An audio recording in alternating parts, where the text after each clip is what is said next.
Welcome to GNR TV. ముందుగా headlines. కేంద్ర మంత్రి జి కిషన్ రెడ్డి గారు మీడియాతో మాట్లాడుతున్నారు.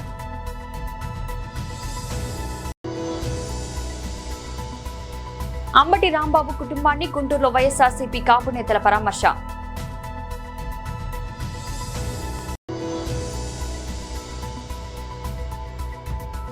చంద్రబాబు జగన్ ఇద్దరు రాయలసీమ ద్రోహులే. షర్మిల. కేంద్ర మంత్రి శ్రీ జి కిషన్ రెడ్డి గారు మీడియాతో మాట్లాడుతున్నారు. కాంగ్రెస్ పార్టీ ప్రతి ఎన్నికలకు ముందు మజ్లిస్ పార్టీని ప్రసన్నం చేసుకోవడం కోసం,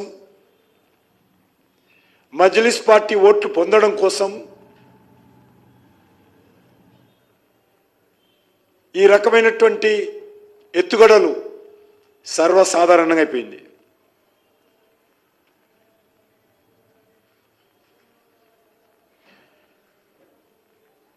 ఉమ్మడి ఆంధ్రప్రదేశ్లో నాటి కాంగ్రెస్ పార్టీ ప్రభుత్వము తీసుకొచ్చినటువంటి 4% రిజర్వేషన్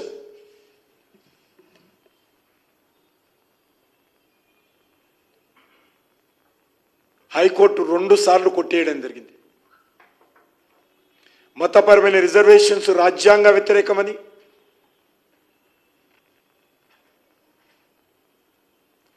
రిజర్వేషన్స్ చెల్లనేరవని హైకోర్టు తీర్పిస్తే సుప్రీంకోర్టులో తెచ్చుకున్నటువంటి స్టేని అడ్డం పెట్టుకొని ఇప్పటి వరకు అమలు చేస్తూ ఉన్నారు.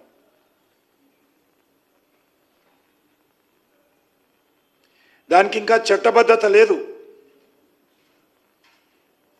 ఈరోజు రేవంత్ రెడ్డి ఒక మతపరమైన సమావేశం నిర్వహించి మీకు శాశ్వత ప్రాతిపాదికన రిజర్వేషన్స్ ఇస్తామని చెప్పేది ఉన్నదో ఇది పూర్తిగా ఓటు బ్యాంకు పాలిటిక్స్ అని సందర్భంగా మనం చేస్తూ ఉన్నాను.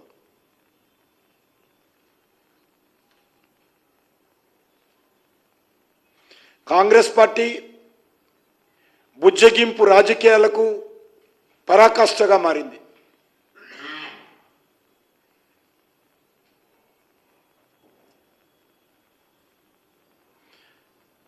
మొన్న జూబ్లీహిల్స్ ఎన్నికల్లో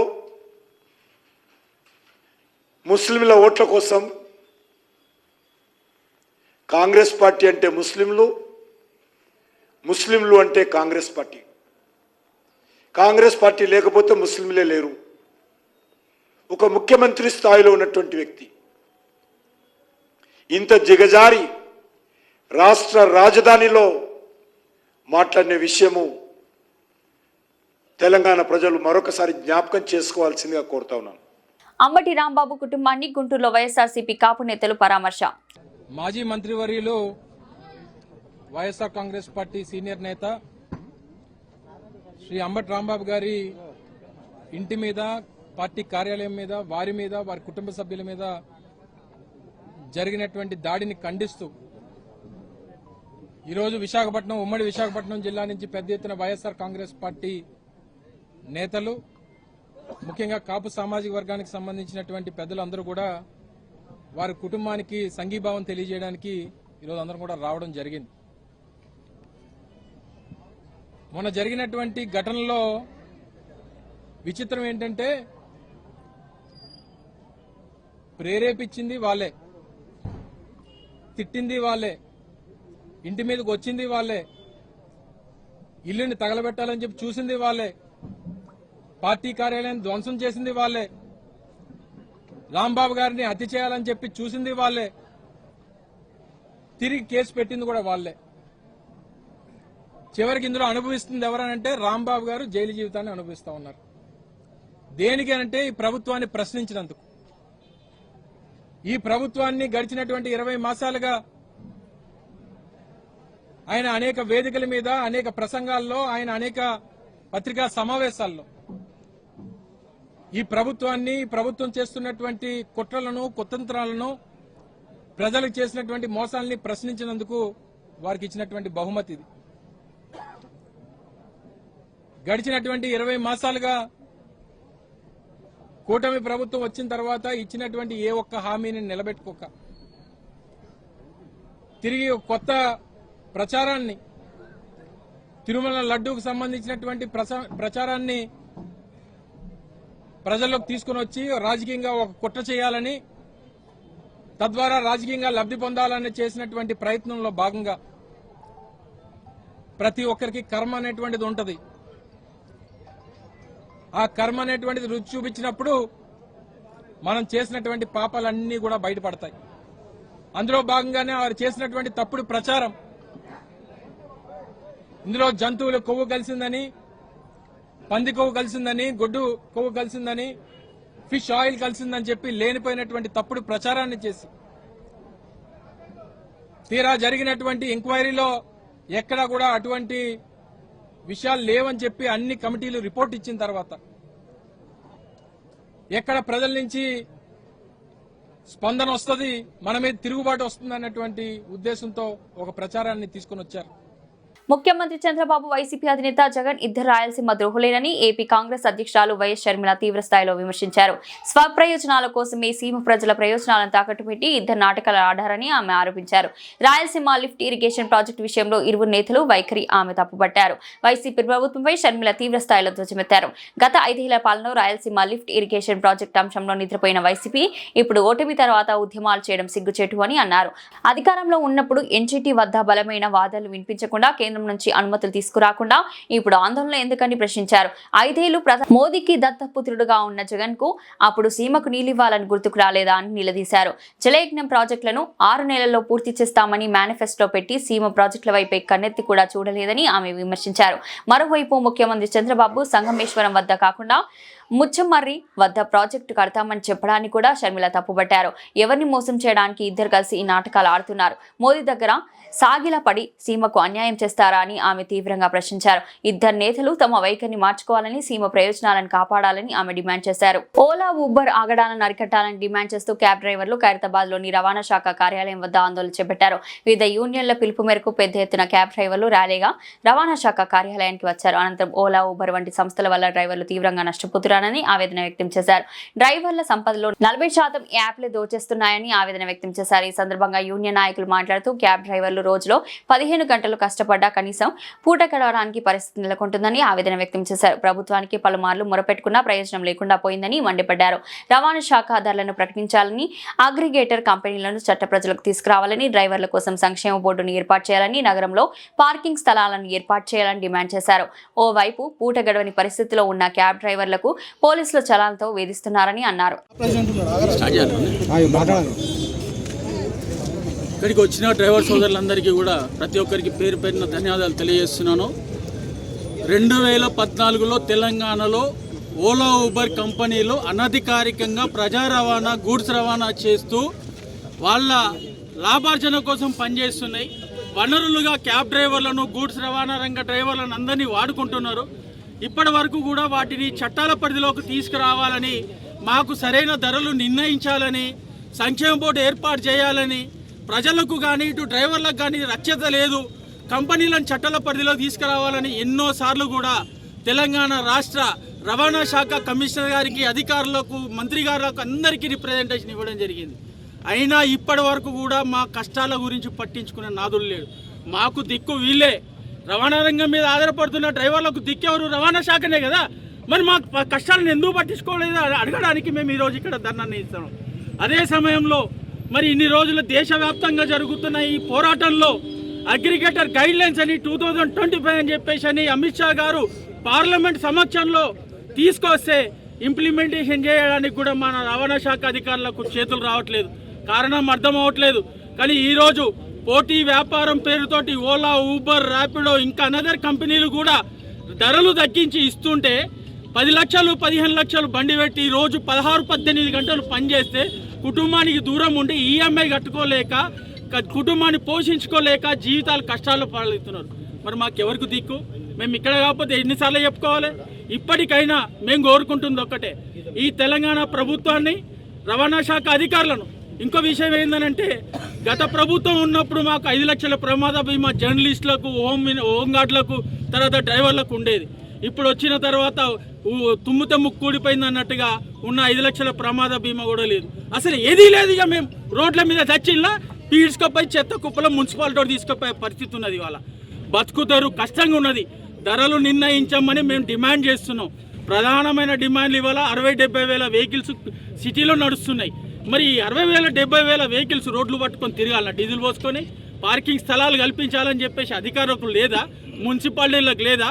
ఓటు బ్యాంకింగ్ కోసం మాకు వచ్చిందనంటే, ఎలక్షన్లు వచ్చినాయంటే డ్రైవర్లకు మేము అది కల్పిస్తాం, డ్రైవర్లకు మేము ఇది కల్పిస్తామని ఇచ్చే పిలుపులు తప్ప, సమావేశాలు తప్ప మాకు ఇప్పటి వరకు న్యాయం జరగలేదు. గత కొన్నేళ్లుగా all India trade unions, local trade unions, ప్రతి సంఘం కూడా డ్రైవర్లు చచ్చిపోతే కుటుంబాలు రోడ్ల మీద పడుతున్నాయి, అంగవైకల్యం పోతుంది. మేము చేదోడు వాదోడుగా 10 రూపాయలు 20 రూపాయలు వేసుకోవాల్సిన పరిస్థితి వస్తుంది. మాకు ఒక సంక్షేమ బోర్డు ఏర్పాటు చేయండి అని చెప్పేసి అంటే అది పక్కన పెట్టేసి ఉన్న 5 లక్షల ప్రమాద బీమా అయింది. ధరలు తీసుకురమ్మంటే ధరలు తీసుకురారు, పార్కింగ్ స్థలాలు కల్పించామంటే పార్కింగ్ స్థలాలు కల్పించారు. ఇక మా అధికారులు మాత్రం కస్టమర్ను తీస్తే వెనకాల ఫోటో, ఎక్కించుకుంటే ఫోటో, ఉచ్చబోయడానికి సులాప కాంప్లెక్స్ కాడ కూడా ఆపుకుంటే కూడా ఫోటో. ఇక బతకాలనా సావల్లా? మా వల్ల మీకేం లేదు. ఒక్కొక్క క్యాబ్ డ్రైవర్ ఒక సంవత్సరానికి 1,20,000 రూపాయలు పన్నుల రూపంలో ప్రభుత్వానికి చెల్లిస్తున్నాం. మాకు పన్నులు కడుతున్నాం కదా, మాకేం చేసిందంటే జీరో. మేము కోరుకుంటుంది ఒక్కటే, మాకు తెలంగాణ ప్రభుత్వాన్ని, అధికారులను నిందించడానికి కాదు, మా న్యాయమైన హక్కులను మాకు కల్పించాలి.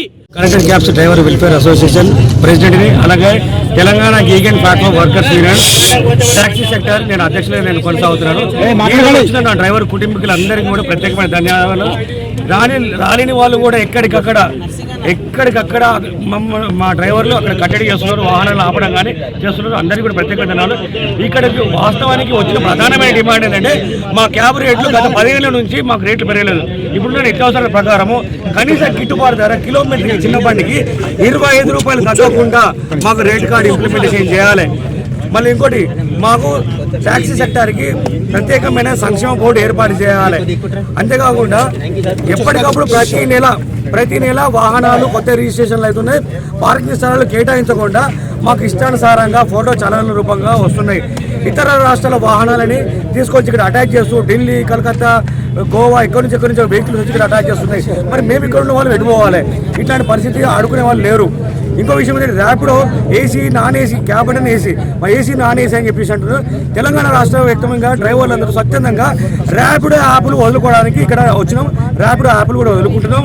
అంతేకాకుండా ఇక్కడ మేము గత ప్రభుత్వం, కాంగ్రెస్ ప్రభుత్వం ఏదైతే ఉన్నదో, గత ప్రభుత్వంలో మేనిఫెస్టోలో పెట్టినట్టుగా తెలంగాణ రాష్ట్రంలో యాప్ తీసుకొస్తామని చెప్పారు. యాప్ తీసుకురాలేదు. మహాలక్ష్మి పథకం తీసుకొచ్చి మా నటి విడిచారు, పట్టించుకోవట్లేదు. అంతేకాకుండా ఈరోజు మొన్నటి జూబ్లీ ఎలక్షన్లో ఒక పెద్ద హైడ్రామా ఏంది, మీ గిగ్ వర్కర్లకు బోర్డు తీసుకొస్తున్నాం, మమ్మల్ని గెలిపించండి, మీకు మార్పు వస్తుందని చెప్పారు. గెలిపించడం అనుకున్నట్టు ప్రకారమే షేక్ చేసినాం, బోరబండ బొంద పెట్టినాం. ఎక్కడికక్కడ మొత్తం బీఆర్ఎస్ పార్టీని, బీజేపీ పార్టీని పొందబెట్టి కాంగ్రెస్ పార్టీ అత్యంత అఖండ మెజార్టీతో గెలిపించడం. కానీ మమ్మల్ని ఎప్పటిలాగానే మమ్మల్ని బలహీనులుగా చేసి మీ రాజకీయ బ్యాంకు ఎట్లయితే నడవాలో అట్లా చేసారు. ఈసారి మున్సిపల్ ఎలక్షన్స్లో ఇమ్మీడియట్లీ రేవంత్ రెడ్డి గారు కావచ్చు, పొన్నం ప్రభాకర్ గారు కావచ్చు, లేనక మరి జూబ్లీ ఎలక్షన్స్ వచ్చినటువంటి మరి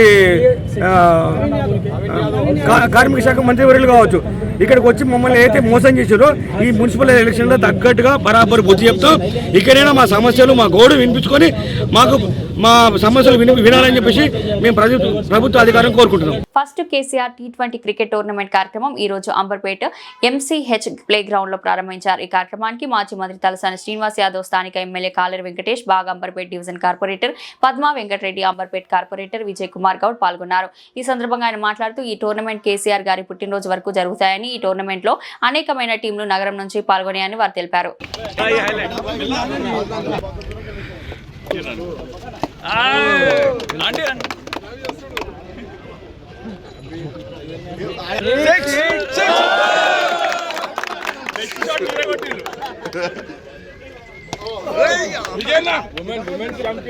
ఎన్నుకోబడ్డాయి. ఇందులో డ్రా ఇప్పటి వరకు 12 టీంలు తీసారు. ఇంకా 4 టీంలు కూడా డ్రా తీసేసి అవి కూడా తొందరగా స్టార్ట్ చేస్తారని చెప్పడం జరిగింది. అలాగే ఈ కప్పు 16th వరకు కూడా జరుగుతుంది. ఈ 16th రోజు కేటీఆర్ వచ్చే ప్లాన్స్ ఉన్నాయి. కాబట్టి దీనికి ముఖ్య అతిథులుగా కేటీఆర్ గారు వస్తారని ఆశిస్తున్నాము. అలాగే మా పార్టీ తరఫు నుంచి కూడా ఈ ప్రోగ్రాం కండక్ట్ చేయడము మాకు ఎంతో సంతోషంగా ఉన్నది. ఎందుకంటే ఇది మామూలుగా 6 అవర్స్ 10 అవర్స్ కాకుండా 20 అవర్స్ పెట్టడము చాలా ముఖ్యమైన ఉద్దేశం. ఎందుకంటే ఈ గ్రౌండ్లో 20 అవర్స్ అంటే ఇప్పటివరకు చాలా ఏళ్ళతో జరుగుతున్న టోర్నమెంట్స్. ఎందుకంటే ప్రతి టోర్నమెంట్కి వెళ్ళినా కూడా ఎక్కడ వెళ్ళినా కూడా 6 అవర్స్ 10 అవర్స్ ఉంటాయి. కానీ మంచి ప్లేయర్స్, లీగ్ ప్లేయర్స్ అందరూ కూడా ఈ టోర్నమెంట్లో పాల్గొంటున్నారు. ప్రతి ఒక్కరు కూడా అండ్ రిసెప్ట్లో ఉన్నారు. కాబట్టి ఈ టోర్నమెంట్ బ్రహ్మాండంగా జరగాలని ఆశిస్తున్నాం. తెలంగాణ జాతిపిత బీఆర్ఎస్ పార్టీ రాష్ట్ర అధ్యక్షులు కేసీఆర్ గారి పుట్టినరోజు పురస్కరించుకొని ఈరోజు అంబర్పేట డివిజన్లో ఆర్గనైజర్ ఆతిక్ గారు మరియు జాఫర్ గారి ఆధ్వర్యంలో కేసీఆర్ క్రికెట్ టోర్నమెంట్ నిర్వహించడం జరిగింది.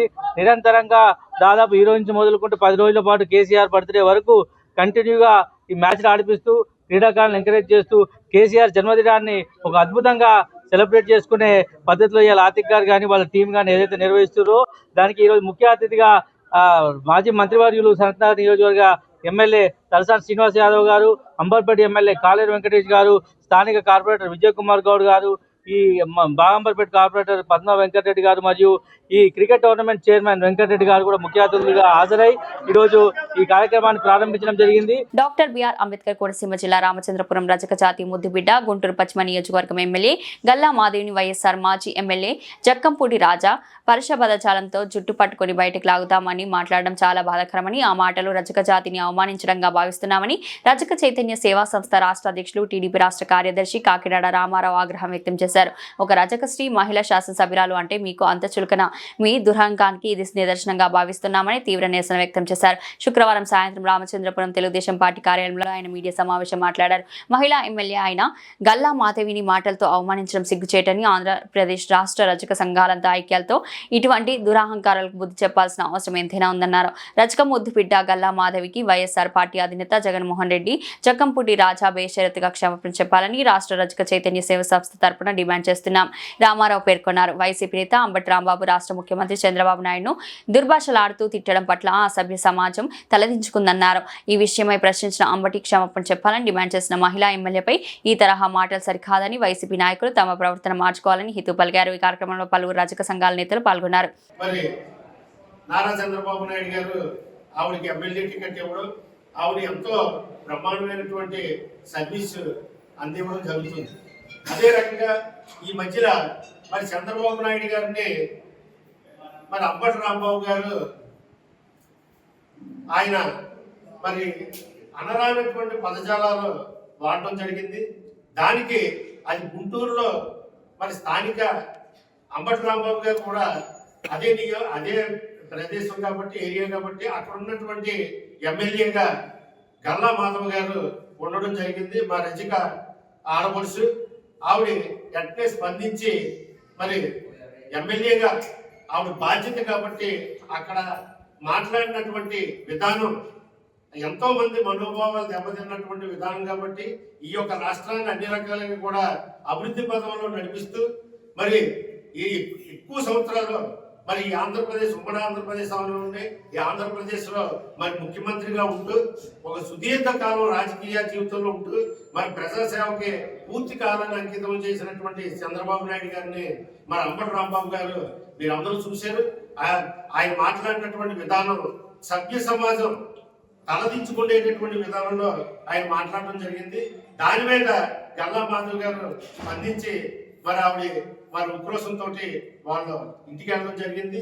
ఆ యొక్క కార్యకర్తలు కూడా మరి ఉన్నటువంటి ఆ యొక్క గుంటూరులో ఉన్నటువంటి మరి కార్యకర్తలే కాదు, ప్రజలే కాదు, అందరూ వెళ్ళి మరి రాంబాబు గారి ఇంటికి వెళ్ళడం జరిగింది.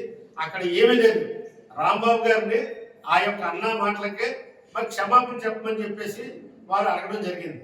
రాంబాబు గారు కూడా అంబటి రాంబాబు కూడా నేను ఈ మాట్లాడడం నేను తప్పుగానే మాట్లాడాను, అలా మాట్లాడకుండా ఉండడం మంచిది అవ్వాల్సి వచ్చింది. నేను కానీ నేను నోరు జారినని చెప్పేసి ఆయన చెప్పడం జరిగింది. సికింద్రాబాద్ రైల్వే స్టేషన్ పునర్నిర్మాణ పనులు వేగవంతంగా జరుగుతున్నాయని, త్వరలో పనులు పూర్తి చేసి యోజనలో ఉన్నట్లు రైల్వే జీఎం సంజయ్ కుమార్ శ్రీవాస్తవ్ తెలిపారు. సికింద్రాబాద్ రైల్వే స్టేషన్ లో జరుగుతున్న నిర్మాణ పనులను అధికారులతో కలిసి ఆయన పరిశీలించారు. ఈ సందర్భంగా ఆయన మాట్లాడుతూ అధునాతన సాంకేతిక పరిజ్ఞానంతో రైల్వే స్టేషన్ పునర్నిర్మాణ పనులు జరుగుతున్నాయని వెల్లడించారు.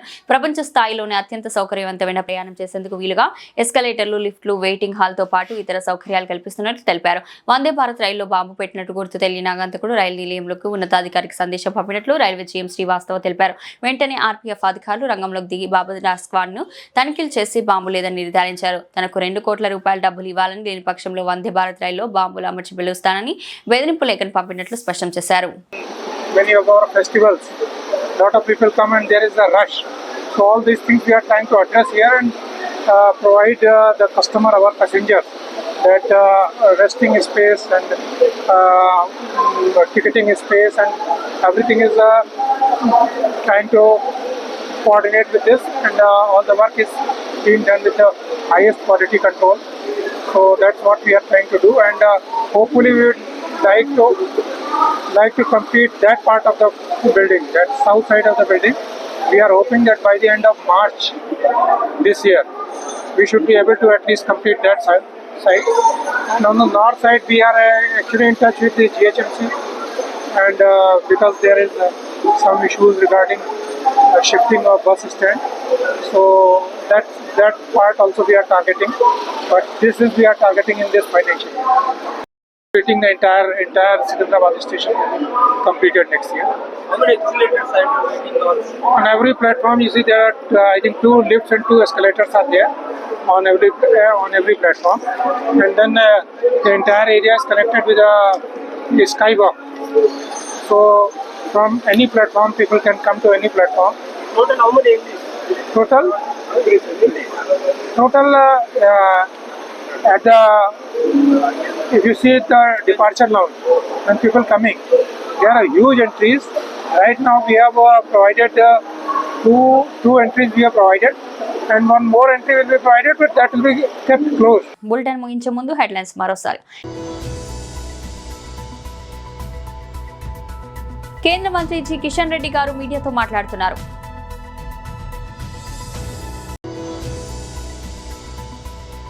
అంబటి రాంబాబు కుటుంబాన్ని గుంటూరులో వైఎస్ఆర్సీపీ కాపు నేతల పరామర్శ.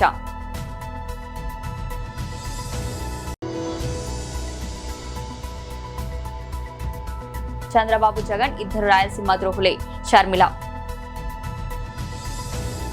ఇది ఈరోజు బులెటిన్. మరో బులెటిన్ మళ్ళీ కలుద్దాం. అంతవరకు సెలవు.